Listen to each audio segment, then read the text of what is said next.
Hi everyone, welcome to A Day in the Tavern. I am your Tavern Keeper Nate. You can all just call me the Bearded DM.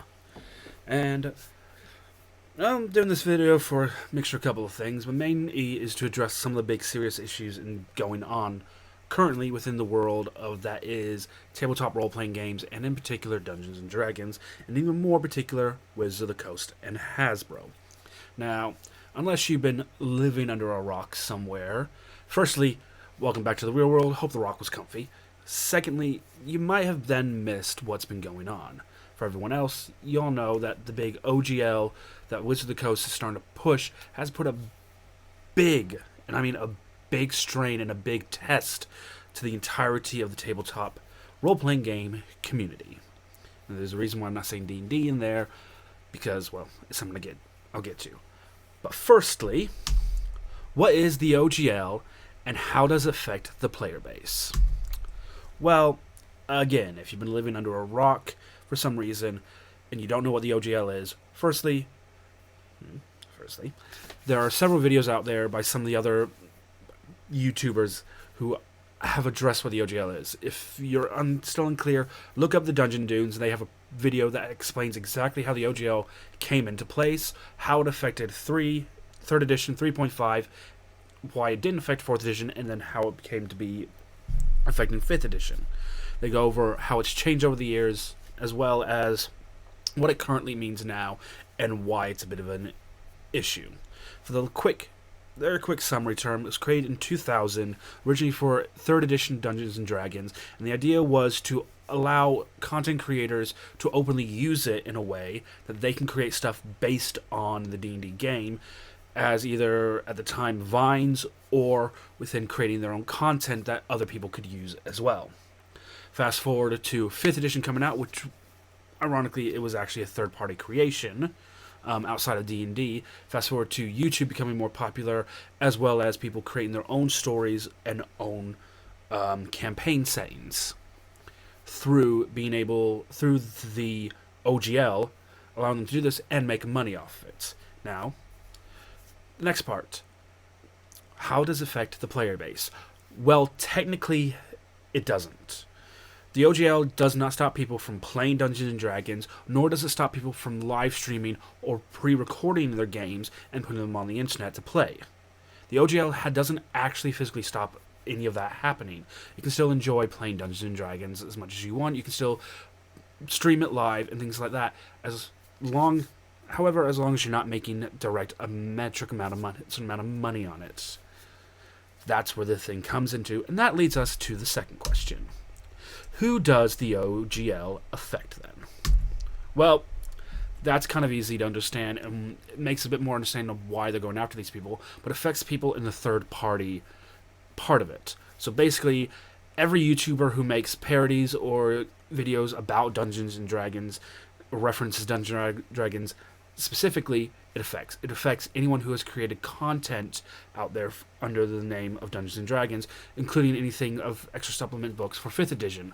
This would include people at my level, the kind of right bottom of the live streaming and video stuff like that, but we're not making any money out of it. We're sharing our game, as we said several times, because we need to share our story. But it affects people like Kobold Press, D&D Shorts, Dungeon Dudes, Gina D is even affected by this as well, and then people right towards the top end, which could include Dimension 20 and Critical Role.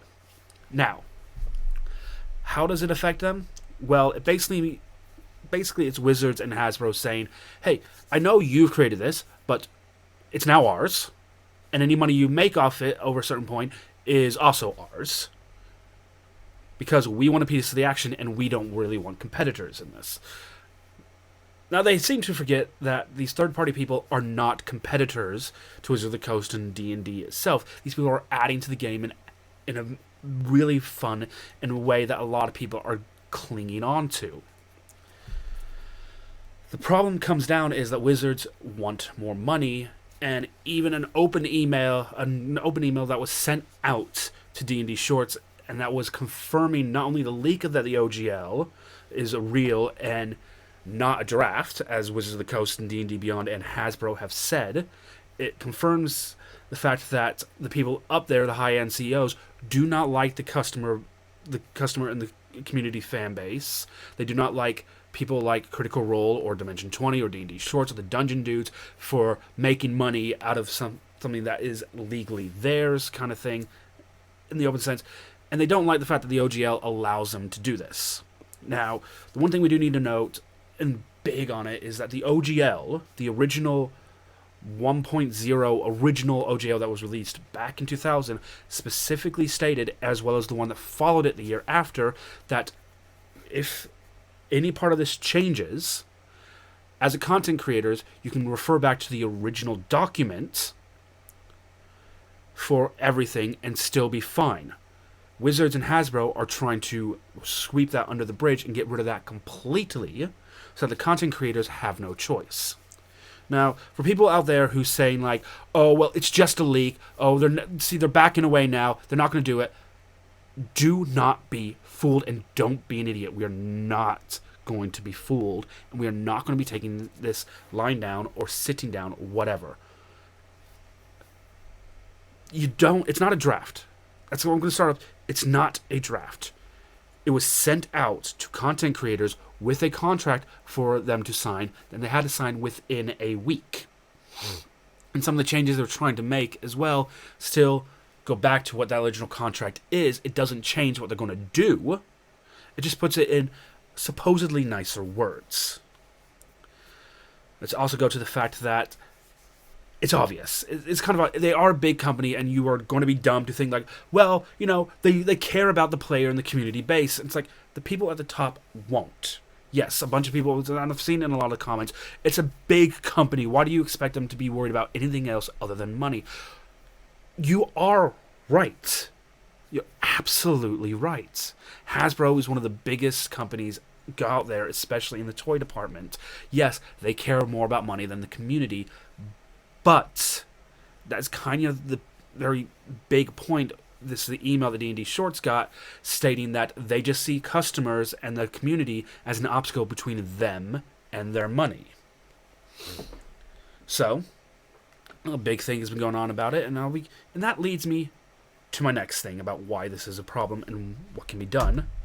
What can I do to help the situation? Well, a lot, actually. There's a lot that can be done, and a lot you guys can do to help the situation and what's going on. One, and something that has happened in mass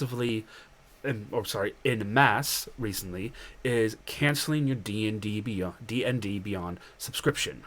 Now, please note that we are not saying don't use D&D Beyond kind of thing. It's still a digital tool set, and you can still use it for free at the minute. So, if you can still use it for free, I do suggest still using it. Just if you have a player or a DM subscription, cancel it. Do not buy any more of the digital tool set stuff on there, and just carry on with what you have. Yes, myself as a DM, and I use it a lot in my game when help creating NPCs, use it a lot to help with like players and item creating. It is great, and my players all use it. And I'm not telling them to stop using it either. If they want to go back to pen and paper, I'd be more than happy for that, as I tend to still use a lot of pen and paper myself as a DM. Just do not have a subscription to it anymore. There's no need anymore, and it's the only way one of the only ways that the people at the top are going to realize what's going on, because they see money and they're using D&D Beyond subscription as a thing to figure out where they are money-wise and what they can get.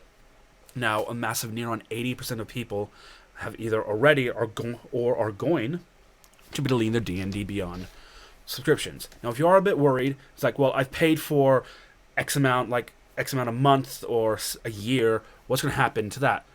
It is okay. You've already paid for that bit. So if you cancel it, your subscription will go up until when your next pay is meant to be. So my next day I was meant to pay was meant to be at the end of this month, so which means I still have about 2 or so weeks with D&D Beyond's full thing, and then it just won't auto-renew. So all you have to do is you're canceling the auto-renew thing for it. What are some of the other things other than that can be done? Well, that is pretty simple. One, share this video and share every other video that's talking about this on Facebook, on Instagram, on Twitter, on YouTube again, wherever. Just share these videos and get them out there. And use the hashtags. Stop the Sub, Open D&D, and DND Be Gone. Those are the 3 main hashtags that everyone is using to try and drum up support and keep this trending. D&D Beyond, or rather Wizards of the Coast and Hasbro, are just waiting for all of us to forget about this, hoping that we forget in about a month's time and they can just do it again and all will be all like that. We aren't going to forget. We aren't the player at the table who isn't taking notes and is on their phone most of the game. We are the players who take notes. We are the players who will go back and read everything when something big comes up. A name is said. Right, well, where was that name from? Where is that name linked to? That's who we are, especially anyone in a DM situation. We have notes. We are not going to forget about this. And we certainly are going to bundle up as a community and show the force that, no, this is a game that was designed to be as open for everyone. Keep it that way, and don't ruin other people's livelihoods because you're greedy. Now, I know there's still going to be skeptics out there about the whole thing. There always are. And I don't know what to say to you guys. If you don't believe all of this is going on, fine. But it's going to happen. If you're one of the people who's playing like 4th edition or anything before 3rd edition, you're on your own. But this isn't just about one edition of the D&D community. This isn't even just about the D&D community itself. It's the fact that a company is trying to overtake the tabletop role-playing game industry, monetize it completely for their own greed, not for anyone's livelihood. And in fact, they're trying to steal it away from people's livelihoods. Now, that is going to come down to what we are going to do here at Geeky Rollers. Now, this bit is a bit important, and I'm just trying to think of a way of how we can help in our situation. Now, obviously, we're not one of the biggest streaming games out there. We only do stuff with YouTube, and we don't post as much on socials and things like that. We all do have daytime and full-time jobs that we do have to do. So we don't get as much time to put into engagement and everything out there. But we still get to play every other Monday, and we still get to kind of enjoy and play this game, and we still want to share this game with all of you out there just as another thing to get into and just enjoy. We don't make money. We are looking at some merch, mainly t-shirts in the next couple of months, but that is us, and that's not going to have anything to do with Wizards of the Coast or D&D itself. It's going to be from us and our point of view and the stuff that we have done personally. But because we don't make money, the OGL doesn't directly affect us. It doesn't stop us from playing the game, and it doesn't stop us streaming the game either. However, we are going to be taking some precautions and removing certain things that would be pointed out and poignant on the D&D, and particularly to Wizards of the Coast and Hasbro side of it all. So normally, for instance, one of the main things that's going to be changing is normally I would bring in the show a little bit like Matt Mercer how does with Critical Role, saying welcome to Geeky Rollers, thing Monday nights, playing Dungeons & Dragons, greatest tabletop role-playing game out there. That end bit is kind of now going to get rid of. Just going to say that we are a bunch of geeky-ass people who get together to play a tabletop role-playing game. I'm going to be looking at removing my DM screen. I'm going to be trying to make a custom one myself for it, just so that we don't have the iconic dragon DM screen, which is created by Wizards of the Coast for Dungeons & Dragons, so that will be removed as well. And we're going to be trying to avoid certain parts that Wizards of the Coast might find a way to get us at. Not because we don't want to... It's not just because we don't want to get got, but it's also because we don't want to give them any credit or any kind of thing. Yes, we less talk about it, trying to sweep it under the rug, but it's more to the fact that even people at this end of it all are going to be like, no. We agree with the third-party people. We agree that they need a livelihood, and if you're trying to steal it away from them, we're not going to be happy with that. Because we here at Geeky Rollers, all of us past and present, support the third-party people in this, and do not support the changing and the moving forward of the OGL and restricting them from having a livelihood because of Wizards of the Coast and Hasbro's greed. Now, again, we do hope you all can join us in this, help with the hashtags, help with canceling your D&D Beyond subscription if you haven't already, as well as sharing this video and every other video that has been made about the OGL and about why it's a bad thing out there. It means a lot to all of us here. It means a lot to all of the third-party people who are trying to fight it and trying to hold on to the livelihoods as well. We're a community. So let's come together as a community and fight this like the heroes that we all dream we could be. And, of course, lastly, in other news. I'm not going to make all this video just about the OGL and about the upsetting thing that's going on within the tabletop community at the minute, but I'm going to bring you some news as well. So, we are coming back. We'll be doing our next session on the 23rd, so not this coming Monday, but the Monday after.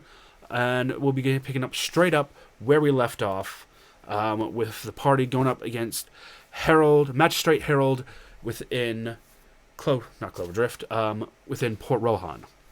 Now, thankfully, Grace is also going to be coming back. She's done with a panto at the theater, so we get a nice full table.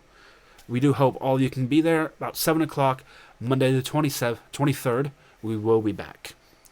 And if that's plenty of time, that's good. You got over a week to catch up on the last episode or any other episodes as well. Remember, all of our pre-recorded stuff is up there, as well as all of our streams are on our YouTube here, so please go check it out.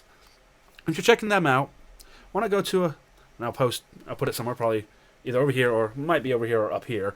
Go to the channel and subscribe to us. Go and subscribe to all the other D&D third-party people out there. Let them know and show them that you're supporting them, especially in this current time. And while you're here, you can check out some of our playlists that we got out there, and just enjoy. Remember, the tavern's always open, fire's always going, and there's always going to be a mug of ale or a mead or wine ready for when you come in. Until next time, guys, I've been the Bearded DM, and stay safe.